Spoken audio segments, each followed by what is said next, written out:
شام کو ماہا کی خالہ جان اور بڑے پاپا اپنے کمرے میں بیٹھے تھے جب انہوں نے سمی کو بلایا اور دروازہ بند کر لیا، اور پھر تھوڑی دیر بعد سمیر کو بھی وہیں بلا لیا۔ ماہا کی ماما کی طبیعت خراب ہونے کی وجہ سے پھر سب ان کے پاس آ گئے، اور پھر تھوڑی دیر بعد خالہ کمرے سے باہر آئی اور ماہا کو گلے لگا کر مبارکباد دیتے ہوئے بتایا، کل سمیر اور ملیحہ کا نکاح ہوگا۔ ماہا نے سن کر خوشی کا اظہار کرتے ہوئے کہا، میں ابھی آئی، اور ملیحہ کی طرف بھاگ گئی اور خالہ سنو سنو کرتی رہ گئی۔ ماہا، تم ایسے کرو، تمہاری تو شادی ابھی ہوگی نہیں، کیونکہ دوبارہ پھر سے کوئی لڑکا ڈھونڈنا پڑے گا۔ تمہارے پاس جو جہیز کے سوٹ ہے نا، ان میں سے کوئی ایک مجھے بھی پہننے کے لیے دے دو۔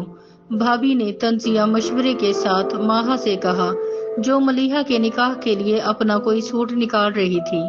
ماہا نے سارے کپڑے بھابھی کے آگے رکھ دیے۔ جی بھابھی، ہمارا تو ناپ بھی ایک ہی ہے، چلو لے لیں آپ جو لینا۔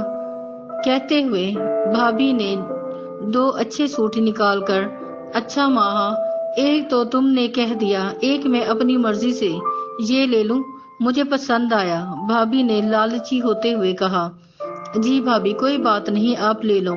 ماہا نے زبردستی کی مسکراہٹ چہرے پر سجانے کی کوشش کرتے ہوئے کہا۔ بھابھی نے 2 سوٹ اٹھائے اور کمرے سے نکل گئی۔